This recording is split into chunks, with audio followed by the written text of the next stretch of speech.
Welcome to the mindful eating raisin exercise. This exercise is a fundamental exercise in the Mindfulness Based Stress Reduction program founded by John Kabat-Zinn at the University of Massachusetts School of Medicine in 1979.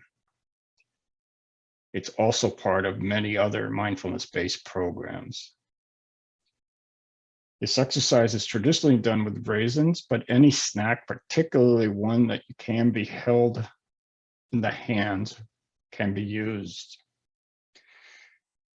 We will be practicing mindful awareness as an antidote to autopilot mode, where our mind is wandering around, we're lost in thought, we're not aware of our reactivity, which can cause us to act in ways that are not always helpful. So in this exercise, we will be focusing on our 5 primary senses as we investigate and eventually eat the raisin. It allows us to bring attention to our direct, immediate experience as we're experiencing it, but also to note how our mind will hijack us away from the present moment. We will notice memories, impulses, resistance, all coming into play. And that's all part of the mindful awareness. Remember to keep a friendly, non-judgmental attitude through this practice. We also use this practice to show that mindfulness can be applied to any daily activity. It's an ordinary practice. You don't need any special place to do it, or equipment, or mindset. You can bring the same quality of mindful awareness that we're cultivating here during this exercise into any activity that you do on a daily basis. So please know that if there is a reason why you should not be eating the raisin, to opt out and just notice your own thoughts and judgments, comparisons, whatever may come up as you're sitting while everyone else is practicing mindful awareness with the raisin. So let's begin. So placing 1 or 2 raisins in your hand, and start by bringing an attitude of curiosity and interest, by perhaps seeing this as something you've never seen before. And in fact, you really have never seen this raisin before. But pretending you don't really know what it is, and you're seeing it for the first time, and using your sense of sight, describing to yourself what you see. The primary sense of sight with your eyes.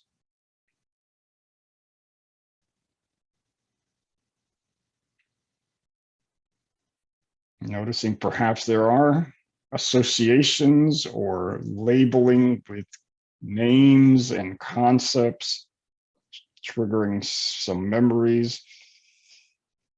But coming back to the primary sense of sight, and here we're pointing to, of course, things like the shape, the color. You can see textures. If you have more than one object in your hand, the differences in sizes and shape. You might hold it up to the light, see what that does to the system.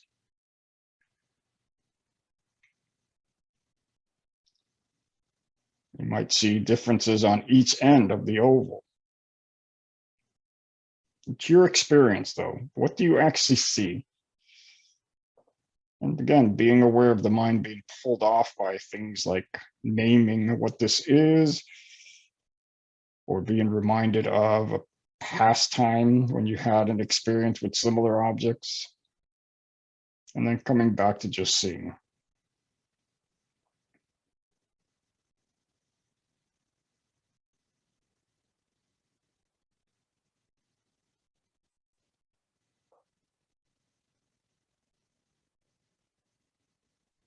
And then moving on to the sense of touch. So if possible, placing one of these objects between your fingers, or just touching it on your, if you're holding it in your palm with your other hand, and describe to yourself what this object feels like. Rolling it around, pressing into it.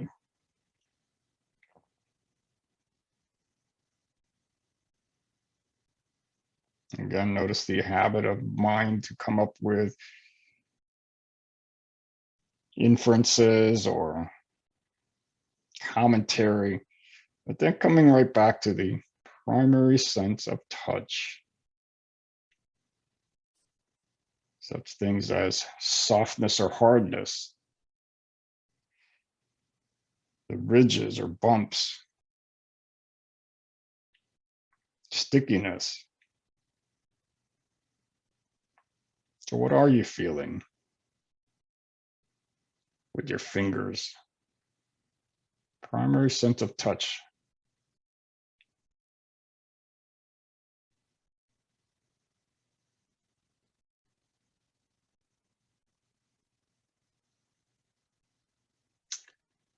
And now moving on to the sense of hearing. So bringing one of these objects up to your ear and just noticing what you hear. And the instructions are, what do you hear when you bring the object up to your ear?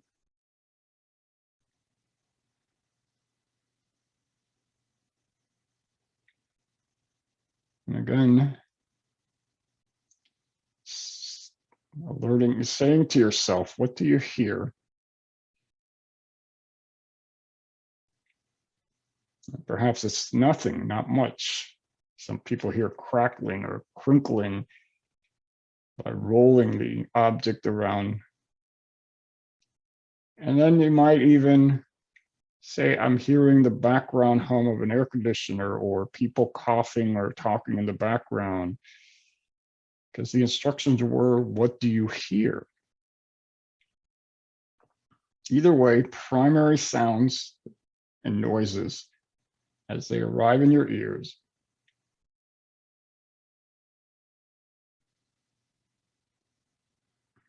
Okay.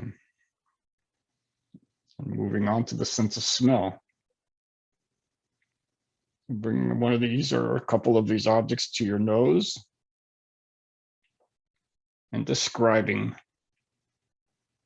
the odors, the smells. And again, the invitation is to notice what you're smelling.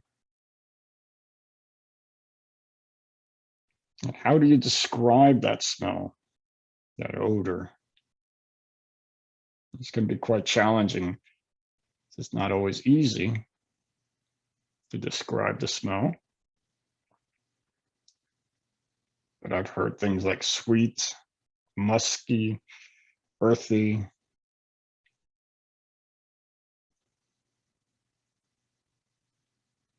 And then some people will say, I smell cigarettes. These are, of course, the smokers who have smoked recently. And noticing if there are any memories or emotions that are triggered by smell. Our sense of smell is directly connected to our emotional brain. It's a primitive sense, not so well developed in humans as in other animals, but nevertheless, smells frequently will trigger memories, pleasant or unpleasant. So what are you smelling?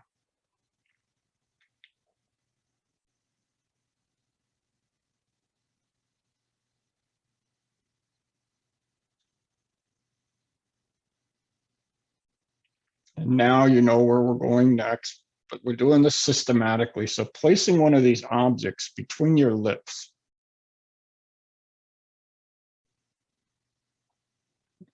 Noticing what's happening inside of your mouth, as well as the fact that the lips have primary sense of touch. There are a lot of nerve endings on your lips. You can feel. And noticing any urges, impulses, resistance that may be coming up. That urge to want to put it in your mouth and eat it, or you may have already eaten it. Not a problem. No need to judge that as right or wrong. It's just your experience, bringing your attention back to the primary experience of what's actually happening again and again. That's what mindfulness is about.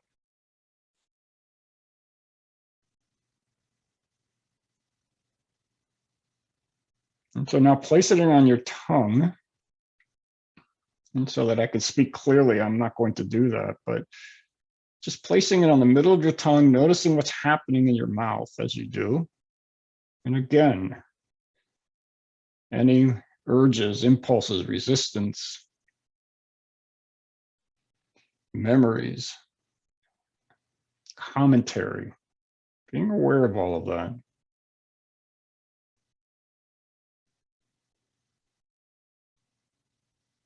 And then rolling it around, what's happening to the object,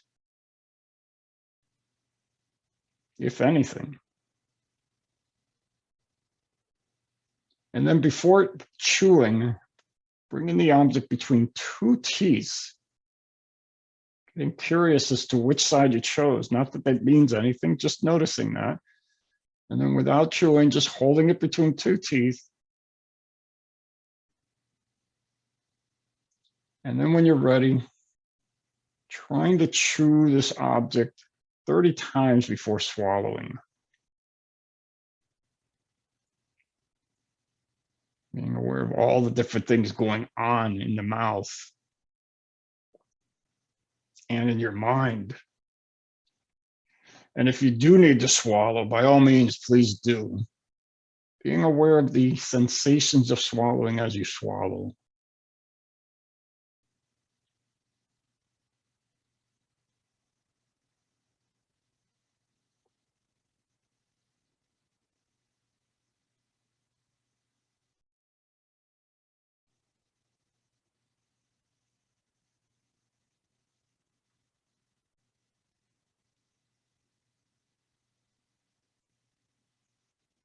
And when you're done with that, let's take a couple of short moments to pick up another object and go through some of this, all of it, on your own.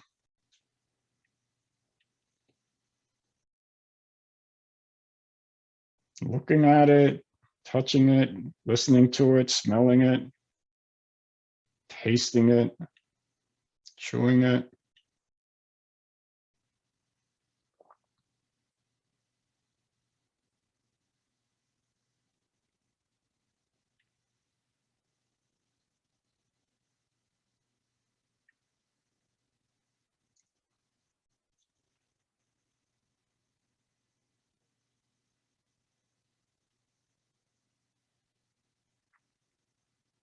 What are the words to describe the taste? What are the surprises, challenges, expectations that are coming up for you right now?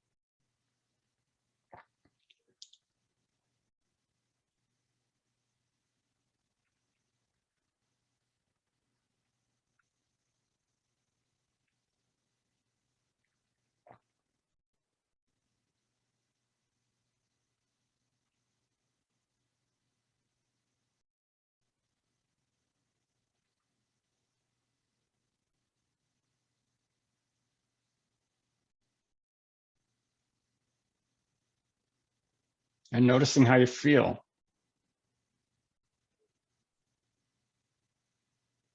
Is there a sense of wanting more? Is there a sense of being satisfied? Is it no big deal? There's no right or wrong way you're supposed to feel or not feel with this exercise. It's about being with your experience. We're using our primary senses to really get into our present time experience. And noticing when the mind wanders, creates stories and judgments and all that activity. Being aware of that again without judging and noticing it and coming back to the exercise again and again. That is how we cultivate mindfulness.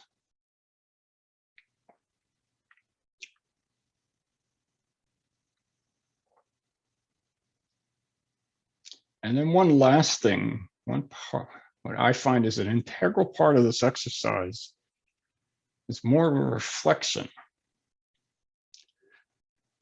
So knowing that this raisin, the atoms, the molecules, and the energy contained in the raisin are now going into your digestive tract and will be circulating through your entire system as your body assimilates the calories and the sugar, etc.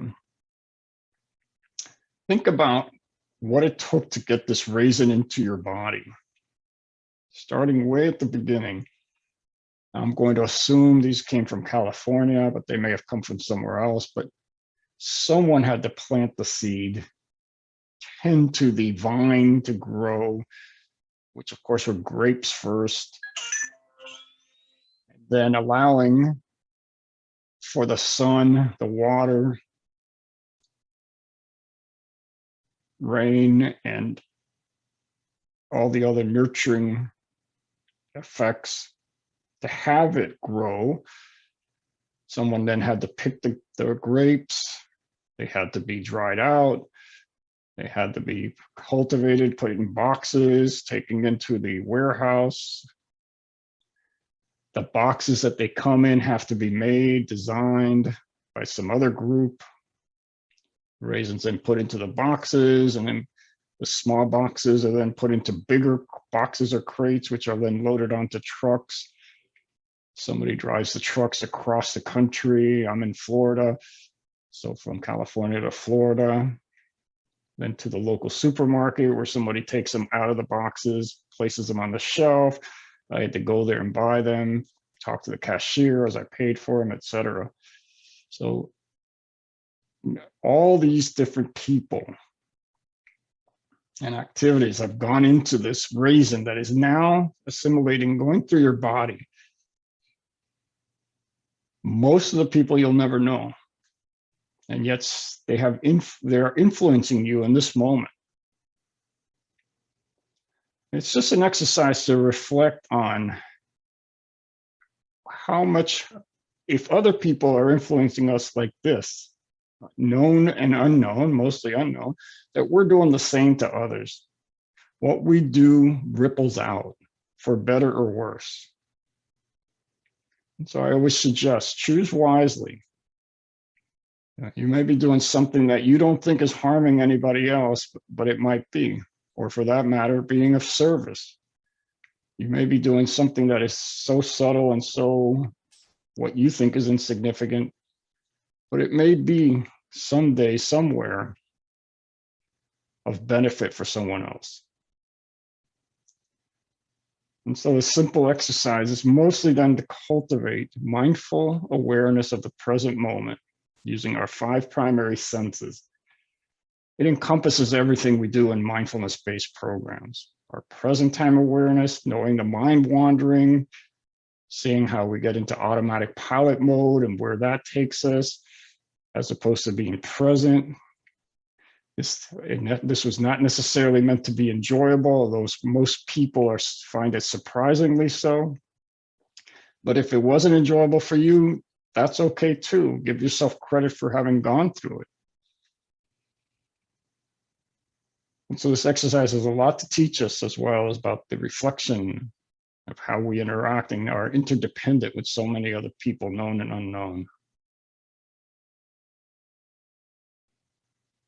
So if you feel it's right for you, you can try this at home at any time. Any part of this exercise, just using your primary senses as you go through a meal or a part of a meal.